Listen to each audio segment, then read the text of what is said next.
Icecrown Scepter. Yes, it's literally the only reason. Yeah, they were thinking years ahead. Years ahead when they made this one. Yeah. In Mirage. I reprinted it in 6th edition, reprinted it in 7th edition. Really weird card. But you could play with 6 of them or 12 of them if you wanted to. If you just want to go Sundial, take an extra turn. Yeah. I did not realize until I was thinking about it how many of these you could play. And that is a lot of taking extra turns and losing the game. Sweet. So we'll have the match on shortly, as well as deck list. I want to see what's in this deck. It should be crazy. Yeah, I mean, taking infinite turns seems pretty sweet. Like, I don't know. It's a cool thing to do, I guess. Like, yeah, it's fine. It's fine. Like, infinite turns, like, I mean, it's not infinite damage, but I mean, what is? It's always more fun to see the, like, infinite combo decks, like the, like, time warp decks where, you know, there's still potential of getting out of it, so your opponent has to sit there and wait. Sure, Once you take infinite turns, it's kind of... Maybe let's make them play it. All right, you got infinite turns, kill me. Yeah. Like, go for it. Like when you have a person in a Mind Slaver lock, like, all right, I want to see you kill me with my own deck. Yeah. I mean, once you do that, you can get it down to a pretty simple loop, but it still, you know, takes a little bit of time to execute. Lots of cool things you can do with Sundial to Infinite. I was thinking about it the other day.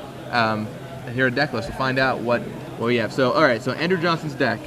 4 Grand Abolisher. All right, that's probably one of his kills. He's got Enlightened Tutor, Words of War, Final Fortune, Icecrown Scepter. What's Words of War? Is that the shoot 2 for 2? Yeah, so Words of War is an enchantment. So skip your draw, That's step, deal 2 damage. So that's a skill. You pay 1, skip your next draw, deal 2 damage. That's what's main kill, I'd imagine. Sundial, Swords of Plowshares, Mental Misstep, Sensei's Top, Orum's Chant, Runed Halo, Crucible, and Moat. All right, and so his opponent, Ryan Foster, is playing a blue-white control deck, no creatures. Wow, not even a Stoneforge Mystic. No, it's just 1 Elspeth and 4 Jace are the kill conditions, except there might be some lands. Yeah, there's like a Colonnade, and that's it for ways to win the game. And then he's just got Wrath of God, Crucible World, Swords, Spell Snare, Mental Misstep, a Repeal, Force of Will, Dismember, 2 counterspells, 4 Brainstorm, 4 Standstill, and a Shackle. So it's actually... I think we might see Final Fortune get some combo kills. Yeah, I mean, this is a pretty slow deck, and if this guy plays like a Grand Abolisher or something like that, I mean, there's not too many ways to deal with it. Well, I mean, he's got Sword, Wrath, Dismember. Yeah, but, I mean, if you just do it all in the same turn, if you go Abolisher and then combo them, they'd never get a chance to do anything, so it's pretty interesting. I'm curious as to why he doesn't have Stoneforge Mystic.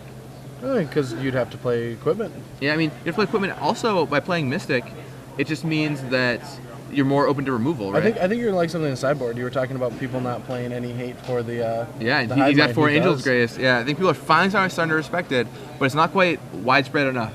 Yeah. So I think we'll see it as Hive Mind keeps winning. Only 3 Wastelands. That seems kind Only of 3 small, Wastelands right? too. I mean, could also be a card availability issue. Wastelands are what, $50, $75 now, something insane like that. Wait, what? So, yeah. It's insane. Wasteland's like $75? It was 50 at one point. They might be up to 75 now. Anyway, here we go into the match. Andrew Johnson playing Sundial of the Infinite combo. And Ryan Foster playing a blue-white control Blue-white deck. control deck, yeah. Man, maybe it's blue-white control. This might be a matchup that the Sundial Infinite deck is good against. Excited to see how this plays out. Maybe the Sundial deck is just good against everything. Maybe it's just good against everything. Who knows? Maybe it's been broken here at SCG Seattle. That's ridiculous. Yeah, Wasteland's at $60 It was right like now. 15, like 6 months ago, right? Yep. Or 3 months ago. About a year ago. Wow. At the start of the year, it really started climbing in price. But I like my standard. The price is outrageous. Wasteland's a good card to have if you have them. Uncommon, no less. Uncommon. Yeah, that's up there with unreal. Force of Will's most expensive uncommon. So, All right. Andrew Johnson on your right. Andrew was the man piloting the Infinite Turns deck. The way this works, if you don't know, is you play Icecrown Scepter and you put Final Fortune on it. Final Fortune says you take another turn. At the end of that turn, you lose. Normally, losing is very bad. You don't want that to happen. But if you have Sundial of the Infinite play, the quirky new M12 rare that says pay 1, tap it, and end your turn, you take another turn with the Scepter. At the end of that turn, you put the trigger on the stack, and then you end the turn. Yeah. So the trigger never resolves, the turn goes away, and you take another turn. And then you just keep doing this over and over and over and over and over until you kill them eventually. In this deck, you kill them with Words of War. That's your final kill condition. Yeah. He plays 2 Words of War, probably because he doesn't want to lose if the first one gets disenchanted, I would imagine. You could probably also similarly play like an Emrakul or something like that if you wanted to. Let's see, although he only has 16 lands in his deck, I don't know, 16 lands that make mana. Oh no, here we go. 4 Wasteland, 4 Plateau. I counted wrong, sorry. 4 Wasteland, 4 Plateau, 4 Sacred Foundry, 3 Plains, 2 Mountain. I think he just probably wants more dual lands, so that's why he's playing Sacred Foundries. That's crazy. But he's clearly not card availability because he has the 4 plateaus Yeah. as well. So he just wants a bunch of white-red dual lands. Yeah, I mean, he doesn't want to fool around with Rugged Prairie or anything like that. That's pretty interesting. Well, I guess if you want to like cast a Final Fortune, because even if you don't have the Ice Cream Scepter, you can still take an extra turn if you need to.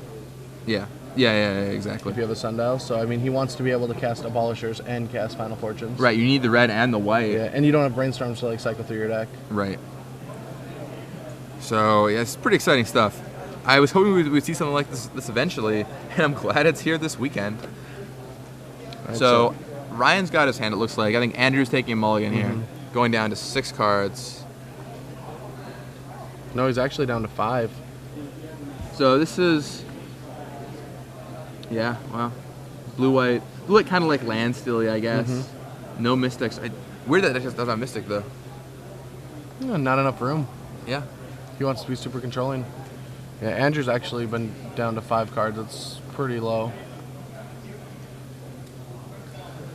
I mean, we saw blue-white land still for a while when like Jerry first innovated the deck, but we haven't seen it really since people started playing Stoneforge in it. Yeah. So here we go, off to the races. Ryan Foster leads on 2 lands. And he missed a land Andrew drop. with just a Sacred Foundry. And at this point, Ryan Foster's probably like 1 Sacred Foundry, huh? Thinking you need a green so you can play like a Wild Nickel or something. Sure. So there's a Wasteland out of Andrew Johnson. And I like how this Legacy format happens. Like, he plays a Sacred Foundry turn 1. Like, I'd be very confused by like Sacred Foundry. right, exactly. That's why I think it really throws a lot of people off. And the late president passes back. Draws And on. now Ryan's just going to be able to make a bunch of land drops. He's already ahead on lands, plus he's got a standstill in Yeah, play. I mean, this is looking pretty bad for Andrew. Now, granted, his deck is the kind of deck that can maybe set something up going along. It's definitely better for Andrew that his opponent's playing standstill Yeah. instead of being an aggressive Right, deck. like if he was Zoo, he might just be dead already, right? But because he's playing standstill, he has some time. Still, not where you want to be in this matchup.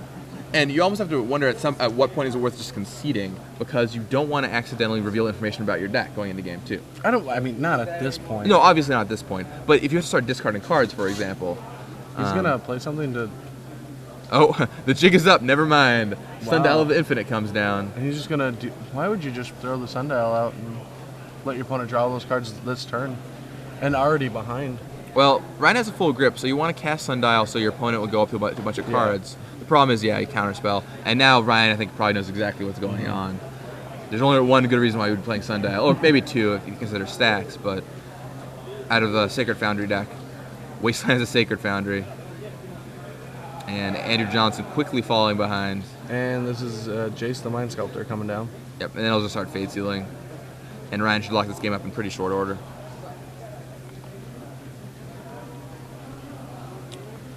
I do like the innovation of this format, but they're so, like, I've been turned. I think there's no way I'm not going to be playing, blue decks with Brainstorm and things like that. It just seems great. Like, I like the look of Ryan's deck. I probably want to play Stoneforge. It's just so powerful. Yeah. Like, if it doesn't get killed, you're so far ahead. There's the Jace. But, I mean, be fair, when Jerry innovated the deck first, he didn't have Stoneforge in there either. It just was kind of something that was added in afterward. I mean, the standstills just became an aggressive spell. That's pretty much where the switch was. Right. Well, actually, they still played standstill in some of them, although wow. they switched to Ancestral Vision, which was the change a lot of them made. They just cut some of the walkers and a couple other slower cards for Mystics. Have more proactive strategy. So land number 2, and Andrew Johnson passes back to Ryan Foster. Jace just going to continue to take control of the game. Yeah, it's such a powerful card. Yeah, I mean, it's certainly his first card to be banned in Standard, along with Mystic, I suppose, in a long time. The funny thing about it, though, is everyone talks about Jace being so powerful, but I'm definitely for sure, like, if you had to just pick one card to be banned in Standard, would you pick Jace or Stoneforge? Well, it depends what your goal is. I think Mystic is the more powerful card, probably, but Jace was the perception that had the more powerful card. So for like getting people to play for the tournaments again, banning Jace is better because people feel like they can't compete, it's too good, and there's a top, it gets misstepped, Andrew missteps back. No, Andrew has 4 missteps in his deck, no blue sources. Yeah. So powerful card. And Ryan forces back.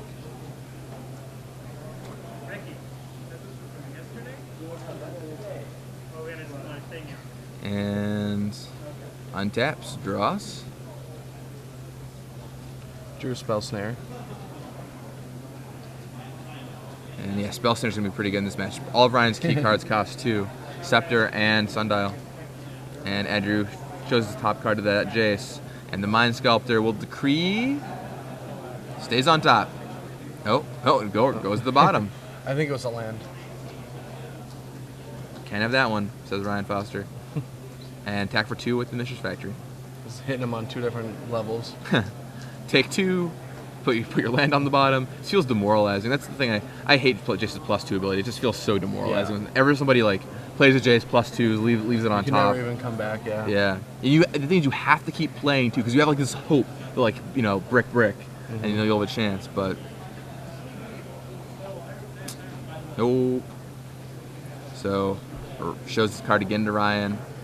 Keeps it on top. Attacks for 2, sends the turn back. Andrew drops down to 14 life now. Enlightened Tutor from Andrew Johnson. Breaks up the shuffle, gets an actual card in his hand. Right.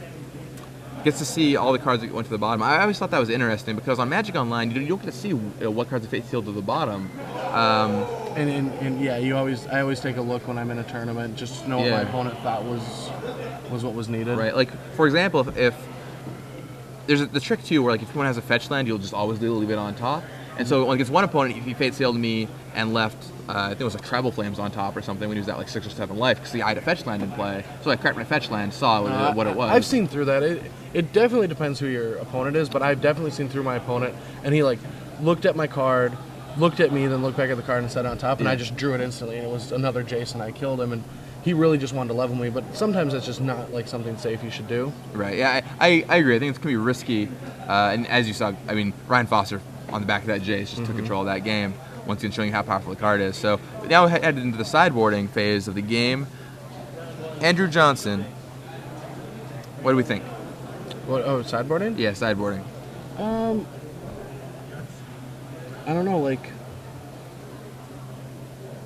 I actually have no clue, just because this is a weird deck. Like, I think I can figure out Ryan's sideboarding. I don't know if I can figure out the weird combo deck. Like, I don't think. All right, fair enough. I'll take Andrews. You look at Ryan's. Let me know how you think you would sideboard. Yeah, here. So, I mean, the Vendilion Click seemed pretty strong just to break up a combo piece. And then, like, Angel's Grace, Torment's Crypt, Crucible doesn't seem even that great. Just because he knows he's trying to eliminate a combo. And cards like, you know, Swords to Plowshare, Wrath of God, Dismember, they're all pretty bad. So, I think he'll be, like, bringing in Vendilion Clicks and probably the Crucible, and taking out some of his creature removal. Okay. So I agree with most of that assessment. I think bring in, just cut like Dismember, for example. You don't want any of those. You don't want Swords. Philadelphia Shackle is pretty bad. Oh, you didn't see the Grand Abolishers, I guess. Maybe you want something for that. But Wrath can come out. On Andrew Johnson's side, I think what we're probably going to see is he's going to want to bring in, I think if he assumes that his opponent is some kind of blue-white standstill-ish, maybe with Stoneforge. He's assuming that. Yeah, I mean, he doesn't know if he has Stoneforge or not, which is a yeah. big thing. But Disenchant his card is probably pretty good here. You can hit Crucible with it going along. You can hit Batterskull with it if you want to buy some time. Crucible could be an option if you think you can wasteland your opponent out going along. Like Crucible against the landstill decks is good, simply because you can beat them on Crucible War going along if they're trying to, like, say, wasteland you out. And it's a slow game, and he knows his opponent like is trying to do some combo thing. Right, exactly. Even Mind Sensor, I don't think he'll bring in, but it is an interesting card in this matchup. You can get them if they're going to be shuffling their deck a lot, which they do. Certainly something interesting to consider. Probably not coming in. I don't think Andrew has a ton of sideboard here. No. So I wonder if he thinks this is a good matchup, because the blue-white deck is pretty popular. And to not have many sideboard cards for it means that you probably think it's favorable. Well, I mean, we really don't know what happened because he just didn't have a hand. Yeah, totally. Missed on land drops. It is. It's too bad we didn't get to see him in action the first game, but now you're off the races in game 2. Andrew keeps, Ryan keeps, and turn 1 planes from Andrew Johnson. Turn 1 Flooded Strand from Ryan Foster. Andrew's gonna go for an end-step Enlightened Tutor.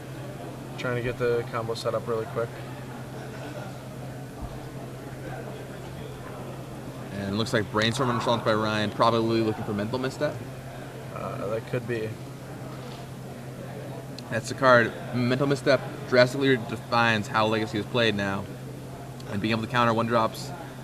I like the war. Like everyone was talking, like, is it going to have an impact? Is it not? And it just became this powerful card. It's even, I even like was talking to Randy Buehler yesterday about how I like it being, you know, standard playable. Randy was talking about how he didn't think that, you know, on the spike side of it, that one like Phyrexian mana spell should be okay.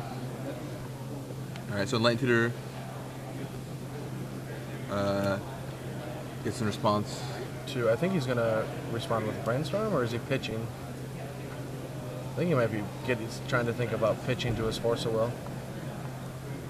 Oh, well, you don't. I mean, it probably makes more sense to counter whatever they get with the tutor. yeah, sure. Now, obviously, it's card disadvantage. now, obviously, that's a big trap, right? Like the old I'll let you tutor and counter what you tutor trick has been done a million times. But if you're playing against a red-white deck, it's probably safe to say that they're not going to counter you back. And especially a Force of Will. Right. Like Mental Misstep, he can misstep you back clearly, but yeah, I mean, I'll never forget the time. I don't remember who it was, but when the person just let the tutor resolve and they got Dust Bowl and just crushed their opponent because they're like, "Oh, tutor, whatever." Like, doesn't matter. Wasteland taps for Sensei's Divining Top. Here's the Force. And Force comes down for Ryan Foster. That should deal with the top.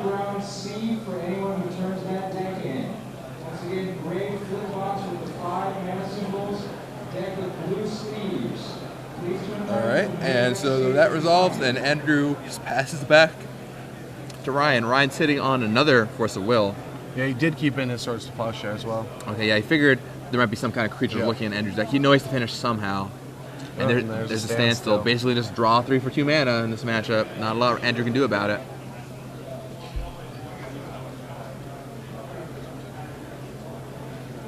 And another Wasteland for Andrew Johnson. Okay.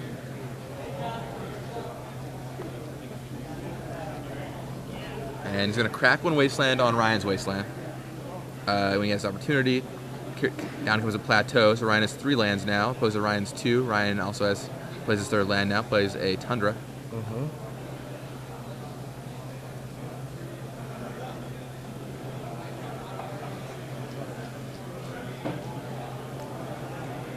And players just playing Draw Go now. Andrew's goal is probably to get Ryan up to 7 cards, then crack the standstill, so he'll have to discard cards in his end step. Usually the default play a lot of players do. So it looks like Andrew brought in his Oblivion Rings. 4th land for Ryan Foster. To be able to hit the Jaces if they do resolve. Hit Jace, yeah. And Ryan kept his swords in. Yeah, it makes sense. I mean, I think you could probably assume there's some kind of creatures looking around there, some kind of Stoneforge side plan or something like that. So, see what happens. Looks like Andrew's hand is pretty stocked, but I don't know how he's going to manage to get past Ryan's wall of counter magic. He just discards swords, passes the turn. Yeah. Now we just see who draws more lands. That's pretty much what happens right, here, isn't it? I think Ryan is going to be able to win the war there. His deck is built to draw tons of lands. It's his standstill. He's got more lands in his deck. And he can start putting pressure on Andrew, too, with Mishra's Factories. Well, I mean, there is a Wasteland still left in play. Right.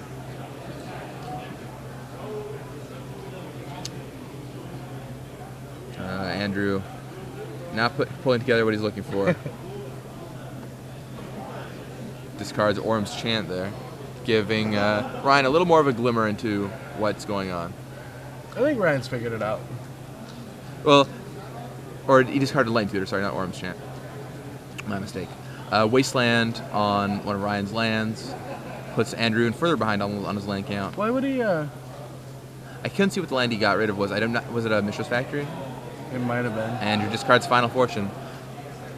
For those of you who are just tuning in, the way this combo deck works is, once again, you put Final Fortune on Ice-Crown Scepter, and you Sundial of the Infinite to end your turn when the lose your game trigger happens. Final Fortune says take another turn, you lose the game at the end of that turn, but if you activate Sundial with the trigger on the stack at the end of that turn, you don't lose. So you can take infinite turns. And Andrew draws a Scepter. Maybe he's got a Chant in his hand. Maybe we'll see him go for something here. Scary to do it now. Yeah, so he Wastelanded the Factory, which is why he blew that Wasteland. I don't know. If I was Andrew, I'd still just be waiting trying to craft the perfect 7 to go for a big combo. Yep, craft perfect 7. Hopefully find some more lands. Yeah, there's to no lean on. pressure right now. I mean, he's only got, is that only 21 lands? 4, 8, 12, 16. That's only 21 lands. So his deck is not well crafted to take advantage of the time standstill bias. But, I mean, no, he is taking advantage of it right now, though, because Ryan's not putting any pressure. They're just making as many line drops as possible, but what's Ryan's 7 going to look like against Andrew's 7? Is it just going to be forces and missteps, or is he going to have spells that actually do something waiting behind him? Sure. I mean, the issue is Andrew has to resolve 2 cards, right? If he resolves just Final Fortune Ice Crown Scepter, that's not good enough because he has to resolve the Sundial next turn too. So it'll take 2 chance or something to make that happen. So I actually feel, I feel right now Ryan is under the actual pressure, because if he gives Andrew 20 turns to put a bunch of lands in play, then he just goes chant, right, and just finally gets to resolve something. I mean, it's interesting. Ryan is under actual pressure, but he doesn't have a lot he can do. I mean, he can't afford to break his own standstill, and he's waiting for Andrew to make a move. So he just has to basically play a card, Factory. And he draw a Mistress Factory. It looks like he's discarding Jace there. Yeah, and so I mean, what Andrew's going to be wanting to do is get as many lands as possible into play, craft the perfect 7, have 1 copy of Final Fortune, 1 copy of Ice Crown Scepter, 1 copy of Sundial, and then the other 3 being Abolishers and Orm's Chance. Yeah. I mean, if he resolved an Abolisher, suddenly everything goes live. If he finally gets to enough lands. Yeah. Draws Mental Misstep there. Yeah, hitting enough lands is the big bottleneck for Andrew here. Once again, only has 21 in his deck. He's had 2 or 3 Wastelanded so far. And he's Wastelanded as well. So, I mean, who knows how many are actually left. Yeah. And on Ryan, he just wants a Mistress Factory. Yeah, and Ryan's got, how many lands does Ryan have? Way more than 21, right? He's got more than 21, but Plus he's got Cantrip. His are pretty irrelevant, in my opinion, right now, having a bunch of lands in play. Sure, I mean, if he had 15 lands, it's the same as having 5. I mean, for Counterspell, it can make a difference. difference. I guess for actually being able to tap out for Force of Wills. Yeah, I think it can make a pretty big difference. But the main thing is he has to find Mistress Factory. Don't know if he wants to discard the Spell Snare. He's thinking about it, he's like, oh. I mean, that's how you used to play the High Tide versus the Ophidian matchup. You just sit there and draw cards till you both had 7, and then as soon as they started discarding, you dropped 8 cards, you'd have 1 more card than they did, and you could start going off. Yeah. And it's probably what Andrew's going to try and do here. So it looks like Ryan broke the standstill here. He decided to go for Jace, breaking the standstill. He was tired of it. Yeah, and it seems fine to do. Like, you want to put some pressure on your opponent. He's got a bunch of forces in hand. The Jace is going to be able to. I don't know about actually starting to fate sell him, because he just gave him a bunch of cards. He's got 10 cards in hand now.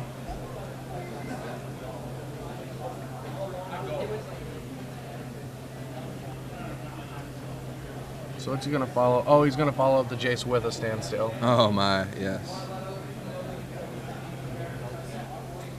Seems pretty decent. Now he makes Andrew have to do something. Yep, and he's fighting an active Jace, so he has to break that standstill. And I'm trying to figure out what's in Andrew's hand, like if he has any shot of going for anything. And it seems like he's just land light to actually go for anything. Especially with Ryan having a bunch of forces, like it's going to be really difficult for him to get there.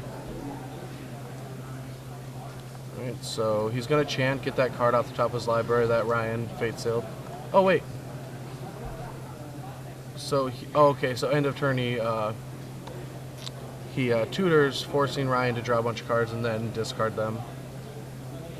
So 2 standstills were broken this turn. That's pretty interesting. So he goes to find Rune Halo.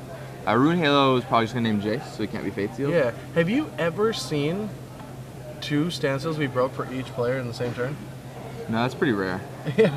By pretty rare, I mean I don't think I've ever seen that in my life. Yeah, both players drew 3 this turn. Alright, so Andrew's going to Orm's Chant Ryan Foster. Which is a must counter. Is it? It's not? So, I mean, what the Orm's Chant means is Andrew Johnson's going to play the Rune Halo this turn. Because Resolving Scepter, I don't think actually does anything. Scepter on Chant? That doesn't really do anything, does it? Yeah, I don't think that's relevant. So, I mean, it depends. If you think you can beat a Rune Halo, I wouldn't worry about it.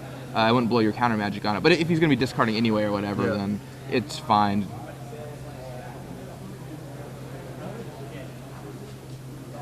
Let's see what happens.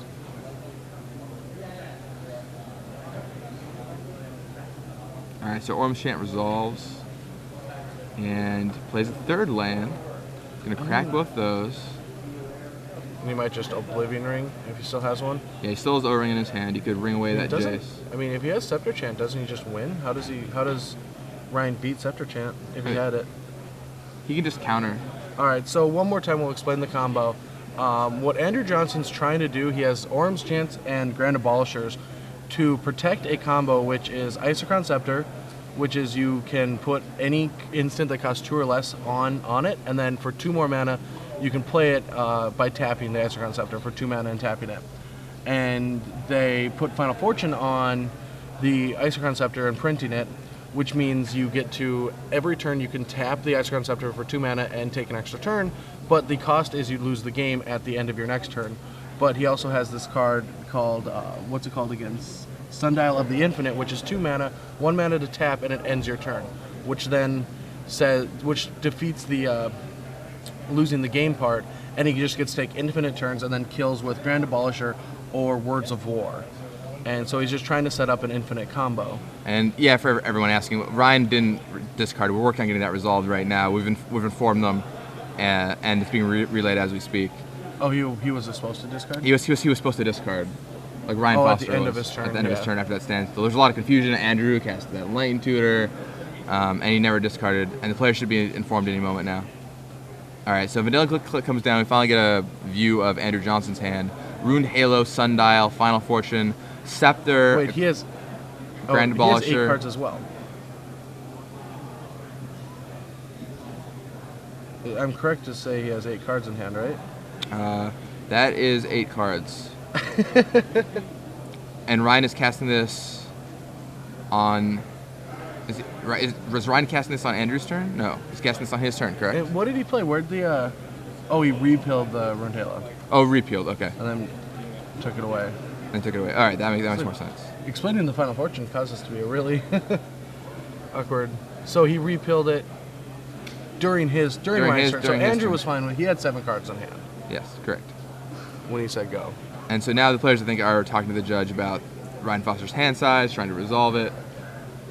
So it's been a crazy game, but one of the craziest parts about this game is that earlier, I mean, if you were still like trying to figure out the combo, both players drew off standstill. They both cracked a standstill and drew off standstill in the same turn. Yeah, that's something you do not see very often.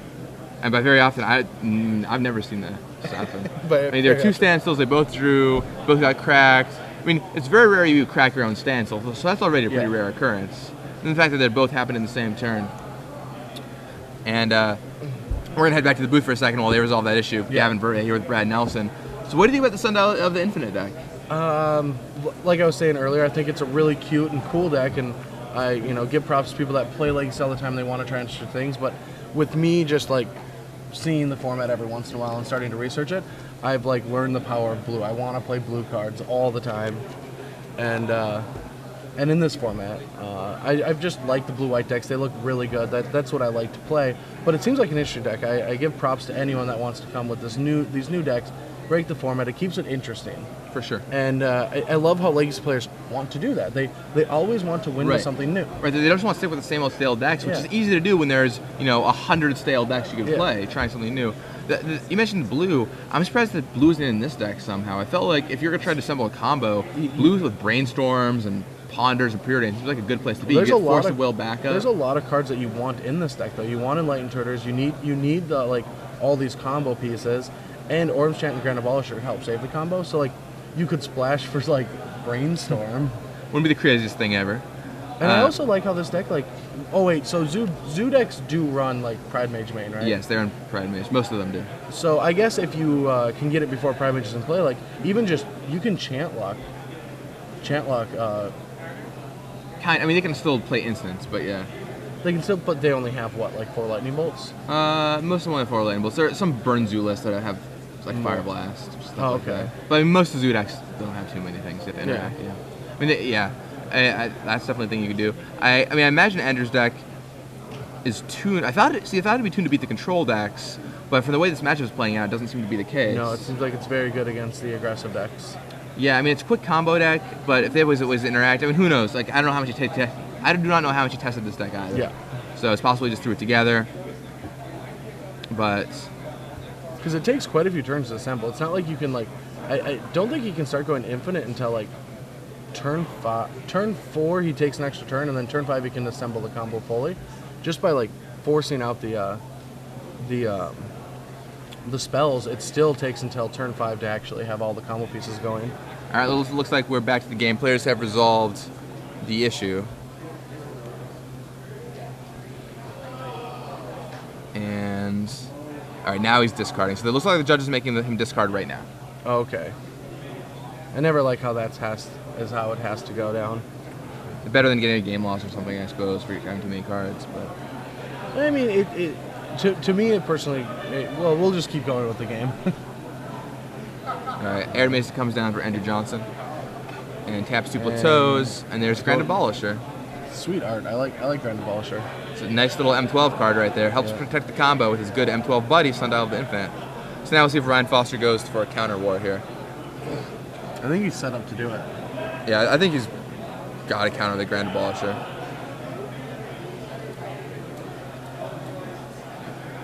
See what happens. Force of will. All right, so he goes for Force, pitching a standstill. All right, Grand Abolisher is countered. Yeah. And Andrew takes a look over at Ryan's graveyard, just seeing what he's got going on there. You know, seeing how many of each things he's used, what he's got left, what he has to worry about. All right, and there's Ruined Halo from Andrew Johnson this time. Again, I'm sure if it resolves, he'll name Jace the Mind Sculptor once more. Does not want to get decked out by that Jace.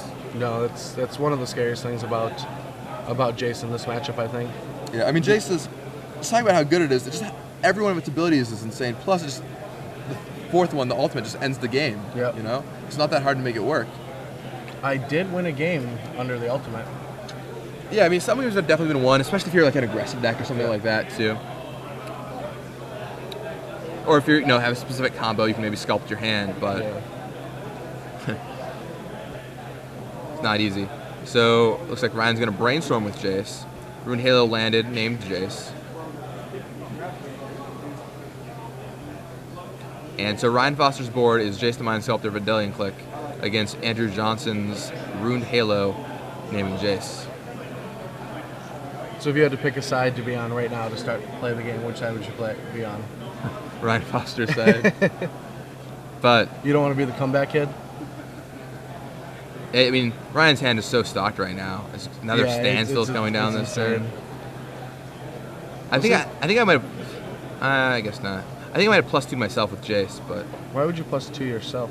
I think what you can do is if you build Jace up high enough, then you can just find a turn where you just go repeal your Ruined Halo. I mean, I think he's already got such an insane board position. I mean, you can brainstorm and just give back some counter spells. Just make sure you don't lose in a weird way. Sure, that's definitely a play you can play. Andrew still has a grip of like 6 cards. Let's see, in Ryan's deck, he also only has 1 repeal, I suppose, which makes waiting for another repeal. Gone. Yeah, he used that one already. Otherwise, he has no other way to get rid of an onboard Ruined Halo. It's good to know. So yeah, I guess waiting for another repeal wouldn't be such a good option if you only have 1. So Andrew Johnson goes for Enlightened Tutor. Still trying to get this combo set up.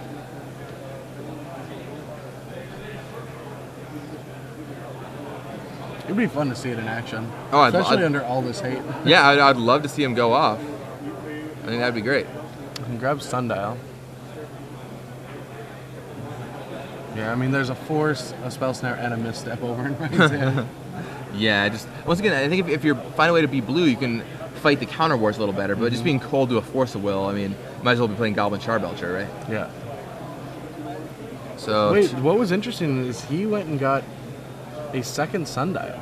Maybe trying to make Ryan think the Sundial is the important piece, and he has redundancy elsewhere. Yeah. So he plays the Icecrown Scepter.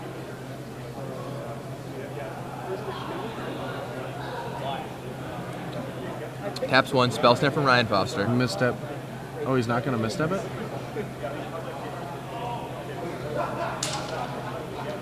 So Spell Snare on Icecrown Scepter resolves. That puts Andrew's Scepter into the graveyard. And now Andrew has another Scepter he can put out. There's Scepter number 2. And Counter Spell from Ryan Foster. That's why you would misstep it, right? So that he has to burn another counter spell on Yeah. it. Especially like you don't know if he has any more one-drop counter spells. Right. He might have counter spells. He might have Force of Wills. And there's an end-step Brainstorm. I think Andrew has a misstep in his hand. I'm pretty sure I saw it. Right. I didn't see it, but I believe you if you say so. I might be wrong. Which I am. Yeah, I don't think I see a blue card in there. Just 2 Final Fortunes and 2 Sundials. Well, I mean, if he lands a Sundial, you can always just take another turn, try and Mize, right? Yeah.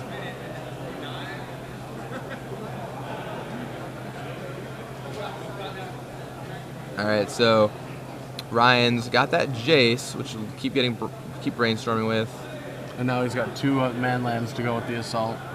All right, so 5 this turn will crunch Andrew down to 9, and then conveniently a Colonnade activation next turn makes exactly 9 damage. That is what it does. That's how we do it in Standard. That's how we do it in Legacy. We watched Nick Spagnuolo and Edgar Flores dance a similar dance earlier today, where they were activating man lands, figuring out the right times to activate them. Well, they were just like chump blocking with Ichmoth next. Chump blocking with Ichmoth next side, exactly. So, I mean, the fun Cop Blade matchups are when everyone's attrition and they're just like battling with Colonnades, Tectonic Edges, and Ichmoths. It's like, well, we've drawn all of our cards. We'll get the earrings. Our lands are like, awesome. Oh, and there's the Orm's chant for last turn, trying to get a Scepter into play. Yep, a little late. And looks like Vendilion Click number 2 for Ryan Foster, and if you don't know how that works, he just Vendilion clicked. Yes, the clicks will legend rule themselves. But he gets the ability. So he gets to peek at Andrew's hand. Take a card, any card. And that'll make sure that Andrew can't kill him. That's what Ryan's trying to ensure. Now it's possible Andrew will try and resolve an Orm Chant in response, thinking maybe Ryan will be like, oh, well, whatever, I'm going to click him anyway. But I imagine Ryan's going to counter that. Yeah. Assuming he has multiple counter spells. All right, goes for Mental Misstep. That's going to resolve. And there's your 4 cards: Words of War, Final Fortune, and 2 Sundials. So Ryan makes Andrew ship the Final Fortune, draws a mountain,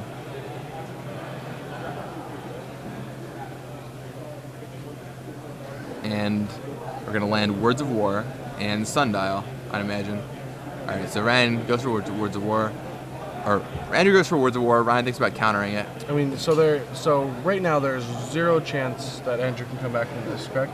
He can only draw 1 card. He needs 2 cards for his combo. He can't deal with the man lands that are attacking.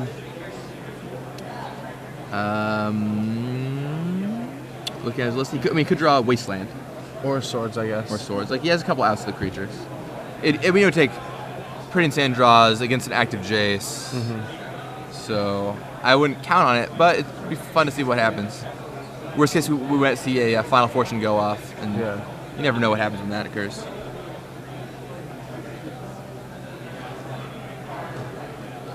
Let's see.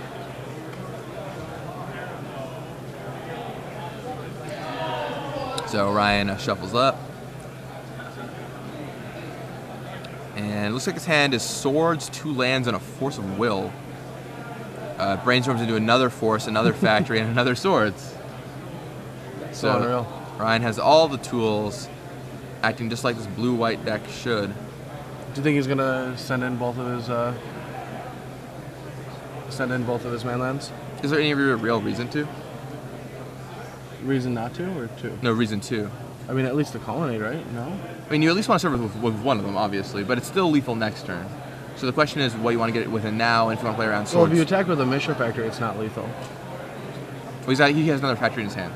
Can he activate all of his lands? I don't think he can. I think he has enough to activate all of his lands.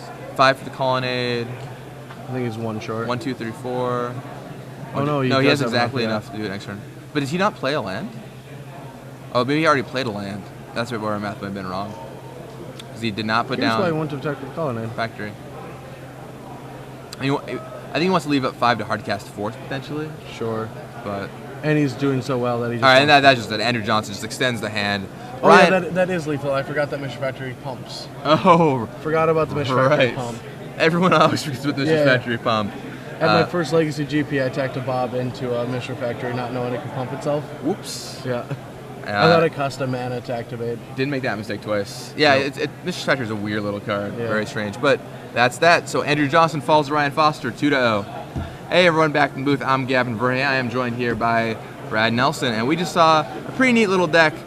Maybe with some tuning, it could maybe get there. Red, white. I think blue is where you want to be. I understand you have a lot of combo pieces you want to play with, but some cool stuff going on. Yeah, for sure. It was pretty cool.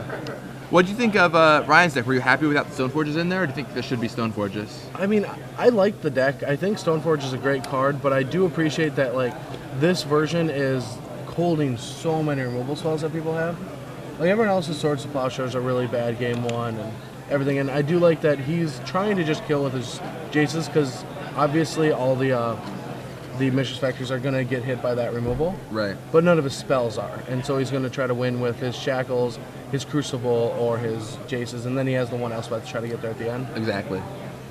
Well, so that was that. So what other decks do you want to see today? All kinds of crazy stuff in this room. Hey, what do you guys want to see? Tell us on Twitter if there's Try to get some matchups. Right. If there's a specific deck you want to see, something crazy, maybe something that we didn't get to see last week, or that we saw last week and you want a repeat of, we'd love to give you an encore. So let us know. Tweet at us. Tell us what kind of things out there you want to see it from the Legacy Same format. with people. I mean, that's the cool thing about the SCGs is you go around the world or around the U.S. and you see all these different players. And like today we have Zane Bagg and we have Conley in the room. And Patrick Sullivan. I know he won his first round. He's still battling out there in round 2. Playing mono red again. Interesting story about the deck. Do you know the story? I do know this. Do you want to tell everybody? So there was just a friendly bet between Billy Moreno and Patrick Sullivan, and pretty much just Billy wanted to see if Patrick would just put some useless lands in his deck, which were Tropical or Volcanic Island and a Scrubland. Scrubland. Right? Yeah. Or not Scrubland. Blood.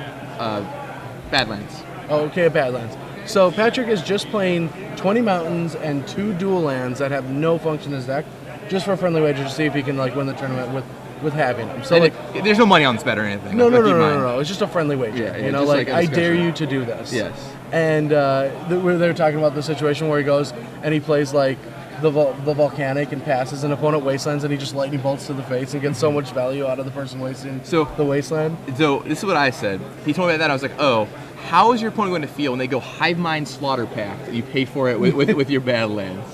Unfortunately, Patrick has no creatures in his deck, so the situation is unlikely to occur. Yeah. But it would be kind of sweet anyway. I mean, to be fair, this kind of strike fear